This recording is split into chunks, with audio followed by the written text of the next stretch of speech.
Hello students, next topic that will read is integration. अब पहले ये समझ लो कि इंटीग्रेशन जस्ट डिफरेंशिएशन का अपोजिट है, पहली चीज। अब यूज कब करते हैं इंटीग्रेशन? सिंपल एग्जांपल है, मान लो मेरे पास डिस्प्लेसमेंट दिया है, displacement of an object is suppose function of time दिया है t का पावर 4। अब वेलोसिटी का फॉर्मूला अपने डिफरेंशिएशन से क्या लिख लिया, ds/dt। मैं आके s is equal to put कर दूंगा t का पावर 4, कितना आंसर आ जाएगा 3t³। फिर अगर मुझे डिफरेंट पॉइंट पे वेलोसिटी निकालनी तो मैं t की वैल्यू 1 2 3 4 रखते जाऊँ, मुझे वेलोसिटी मिल जाएगी। तो ये तो डिफरेंशिएशन का यूज हो गया। लेकिन मान लो क्वेश्चन में बोल दिया कि क्वेश्चन मान लो वेलोसिटी दे दिया, यहाँ पे दे दिया velocity is equal to t² और बोल दिया कि अब आप डिस्प्लेसमेंट निकालो। जब अपन बैक ट्रैक कर रहे हैं तो अब आप कैसे निकालोगे? वेलोसिटी आपको दे दिया t², यहाँ दे दिया t², ठीक है, ये सब मैं मिटा देता हूँ। अब ds क्या हो जाएगा? जिसको मैं वेलोसिटी रखो v इंटू dt। ये फॉर्मूला हो गया डिस्प्लेसमेंट का, v इंटू dt। क्लास 9 में आपने पढ़ा था area under velocity time graph gives displacement. Area निकालते हैं। अब देखो यहाँ पे कैसे एरिया निकालते हैं। dt मतलब टाइम चेंजिंग है। ये ऐसा कर्वेचर वाला ग्राफ मान लो, ये आपका मान लो वेलोसिटी है, ये आपका टाइम है। आपको इस ग्राफ का एरिया निकालना है। अब ऐसे एरिया निकालना तो पॉसिबल नहीं, ग्राफ ज़िगज़ैग है। अपन क्या करते हैं, छोटे छोटे स्ट्रिप्स बना लेते हैं। छोटे छोटे ऐसे ये स्ट्रिप बना लिया। इस स्ट्रिप की मैंने लेंथ मान ली dx, ठीक है, मतलब ये छोटी सी ब्रेथ, और इसकी हाइट मैंने मान ली y मान लेता हूँ इसकी हाइट, ठीक। अब यहाँ पर कुछ लिमिट दी होगी कि x की वैल्यू कहाँ से कहाँ वैरी, मान लो x की वैल्यू वैरी करेगी 0 से लेकर n तक। अब देखो, अगर मैं इस स्ट्रिप का एरिया ले रहा हूँ तो ये स्ट्रिप की एरिया में मैं स्ट्रिप को रेक्टेंगल मान के चल रहा हूँ, बट ये स्ट्रिप रेक्टेंगल नहीं है। अगर आप सबसे ऊपर वाला सेक्शन देखो, ये स्ट्रिप ऐसी है, it is not a rectangle. तो अगर मुझे पूरे फंक्शन का एरिया निकालना है तो जनरली इस स्ट्रिप का एरिया कितना आ जाएगा? इस स्ट्रिप का एरिया आएगा y इंटू dx आएगा एरिया, इस स्ट्रिप का y इंटू dx। अब अगर मुझे पूरे, जनरली अपन क्या करते थे, पहले अपन समेशन करते थे। समेशन पढ़ा था ना, पूरा एक कर लो फिर पूरे को ऐड करके निकाल दो। लेकिन यहाँ पे समेशन पॉसिबल नहीं है। क्यों? क्योंकि ये वाला एरिया नहीं आ पाएगा जो कर्व एरिया है। तो कर्व एरिया कैसे निकालेंगे? कर्व एरिया को निकालने के लिए हमने एक यहाँ पर कर्व बना दिया। तो इंटीग्रेशन क्या होता है, डिफरेंशिएशन से अपन रेट ऑफ चेंज ऑफ निकालते थे y with respect to x। Integration में अपन एरिया निकालते हैं of y with respect to x, और ये आपका इंटीग्रल फॉर्मूला बन गया। This is the formula for integration. यहाँ पर आप लिमिट रख दो, x की वैल्यू 0 से x की वैल्यू सपोज n तक। तो this is what integration is. Integration में अपन क्या निकालते हैं? एरिया निकालते हैं, और एक छोटी से इंटरवल को कंसीडर करते हैं और उससे बहुत बड़े टाइम इंटरवल का कंसीक्वेंस निकालते हैं। अब एक सबसे इंपॉर्टेंट चीज है इंटीग्रेशन में, बहुत बच्चे कंफ्यूज होते हैं कि कई बार फॉर्मूले में कांस्टेंट लगता है, कई बार फॉर्मूले में कांस्टेंट नहीं लगता। ऐसा क्यों? जैसे मैं सिंपल फॉर्मूला बता रहा हूँ, integration of x to the power n dx। ये फॉर्मूला है x to the power n plus 1 upon n plus 1 plus c। Constant लगता है, और फिजिक्स में आप जो न्यूमेरिकल करोगे उसमें कांस्टेंट की बहुत वैल्यू है।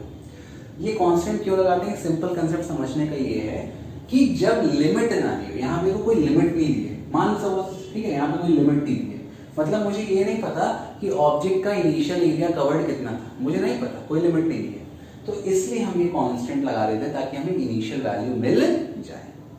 तो अगर लिमिट नहीं दी है किसी भी इंटीग्रल फंक्शन में तो आपको ये कांस्टेंट सी पुट करना है। अगर लिमिट दी है तो कांस्टेंट सी पुट नहीं करना, क्योंकि आपको पता है किस टाइम इंटरवल से किस पॉइंट पर वो मूव कर रहा है, ठीक है। इसका एक और एग्जांपल है समझने का। मैं एक सिंपल आपको एग्जांपल देके समझा देता हूँ। मैंने कह दिया, मतलब सपोज मैंने कहा d/dx ऑफ x² प्लस 2। कितना आएगा d/dx of x² plus 2? 2x आएगा। अब मैंने क्या बोला, इंटीग्रेशन डिफरेंशिएशन में जस्ट उल्टा है। तो अगर मैं इसको इंटीग्रेट कर दूं 2x को, तो मुझे वापस से x² प्लस 2 मिलना चाहिए, ठीक है। मैं 2x को इंटीग्रेट कर रहा हूं। Now I am integrating 2x, ठीक। तो इंटीग्रेशन ऑफ 2x मैंने किया, तो ये हो गया 2 into integration of x dx। ठीक, ये कितना आ गया 2x स्क्वायर, ठीक 2x स्क्वायर आया अपॉन 2 है, लगा दो formula x to the power n plus 1 upon n plus 1, तो ये आ गया 2x स्क्वायर बाई 2 और 2 कट गया। अब ध्यान से देखो, ये तो इंटीग्रेशन खत्म हो गया, यहाँ मुझे वैल्यू केवल कितनी मिल रही है x स्क्वायर, लेकिन एक्चुअल वैल्यू कितनी थी x स्क्वायर प्लस 2, इसीलिए मैं कांस्टेंट लगा देता हूँ। यहाँ पर उस कांस्टेंट की वैल्यू कितनी होगी 2। तो ये चीज आप उस एग्जांपल से समझ सकते हो। अब अपन मूव करते हैं बेसिक इंटीग्रल फॉर्मूले पे, जो कि सबसे पहला फॉर्मूला है अंडर रूट बोलो x to the power n dx। कभी सबसे पहला रट लो x to the power n plus 1 upon n plus 1। अब सिंपल एग्जांपल, मैंने कहा integration of x to the power 5 dx कितना हो जाएगा 5 plus 1 6 upon 6। Integration of x to the power 7 dx x to the power 8 upon 8। Integration of x to the power 9 x to the power 10 upon 10। लेकिन अगर negative function दे दे integration of x to the power -2 dx, तब कितना आएगा -2 plus 1 -1 -2 plus 1 -1। तो ये थोड़ा ध्यान देना नेगेटिव वाले, बाकी पॉजिटिव वाले में तो ऊपर पावर प्लस 1 ऐड कर दो और नीचे नंबर में भी 1 ऐड कर दो।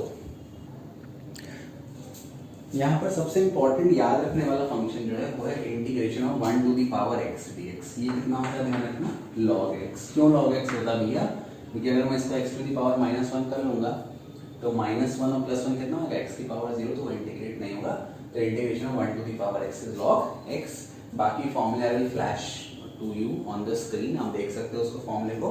और now we will solve the question related to integration. Okay, एक फॉर्मूला और देखना यहाँ पे इंपॉर्टेंट है, ये भी integration of dx is equal to x।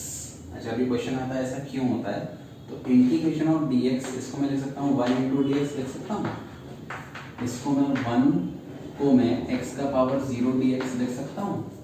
x के पावर 0 को मैं क्या कर सकता हूँ, मैं इंटीग्रेट कर सकता हूँ, क्या हो जाएगा x का power n plus 1 upon n plus 1, तो कितना आ गया x। ध्यान रखना, तो इंटीग्रेशन ऑफ dx क्या होता है x होता है। ये कई बार क्वेश्चन पूछ भी लेता है, why integration of dx is equal to x, तो आप ऐसे एक्सप्लेन कर सकते हो। ठीक है, एनी नंबर का पावर 0 क्या होता है 1, तो मैंने 1 को रिप्लेस कर दिया x के पावर 0 से।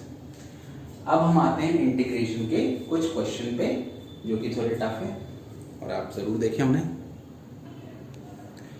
Next part is integrating by chain rule. जैसा आपने डिफरेंशिएशन में किया था, केवल डिफरेंस ये आता है कि डिफरेंशिएशन में जो भी वैल्यू दी थी x की जगह उसका अपन मल्टीप्लाई करते थे, इंटीग्रेशन में अपन उस वैल्यू को डिवाइड में करेंगे।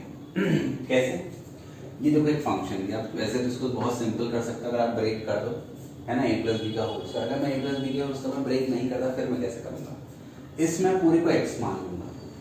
तो इंटीग्रेशन ऑफ x का पावर 2 कितना आएगा x का पावर 3, तो ये हो जाएगा, अगर मैं इसको सिंपली इंटीग्रेट करूँ तो ये हो जाएगा 2x plus 3 the whole cube upon 2 plus 1 3 into, अब यहाँ ध्यान देना है, क्या करना है d by dx of 2x, d by dx of 2x plus 3 जो दिया है उसका डिफरेंशिएशन, तो कितना हो जाएगा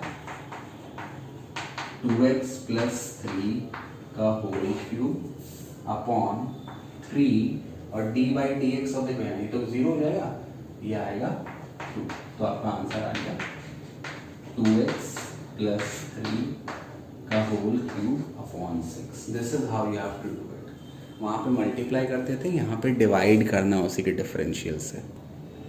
Now see next question is integration of sin square x। Actually ये सारी चीज़ें आप 12th में पढ़ोगे, लेकिन फिर भी एक बेसिक आप सवाल समझ लो।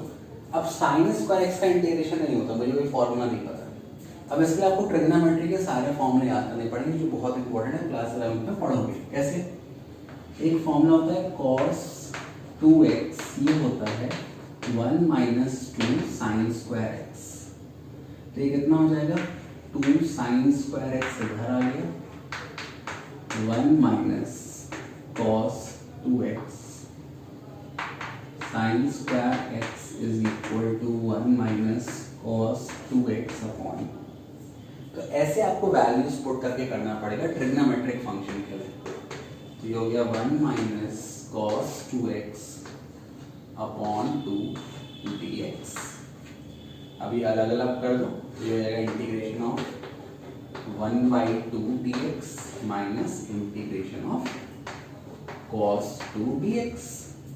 हाफ तो कांस्टेंट है बाहर आएगा, इंटीग्रेशन ऑफ dx क्या आ जाएगा x/2 minus integration of cos 2x, ये कितना आएगा sin 2x upon d/dx of 2x, जो x की जगह दिया उसका डिफरेंशियल करके नीचे डिनोमिनेटर में जाएगा। तो 2x का डिफरेंशियल कितना आएगा 2 आएगा। आ गया आपका आंसर। लिमिट नहीं दी है तो आप यहाँ पे कांस्टेंट सी लगा सकते। तो इंटीग्रेशन की क्वेश्चन बहुत टफ है और बहुत बड़ा चैप्टर है क्लास 12 में इंटीग्रेशन, वो बेटर आप वहाँ पढ़ना। अभी आपको बेसिक बस समझने की डिफरेंशिएट और इंटीग्रेट कैसे करते हैं, और इसका यूज अपन करेंगे वेलोसिटी मोशन वाले चैप्टर में, बहुत इंपॉर्टेंट है। ठीक है, थैंक यू फॉर वॉचिंग।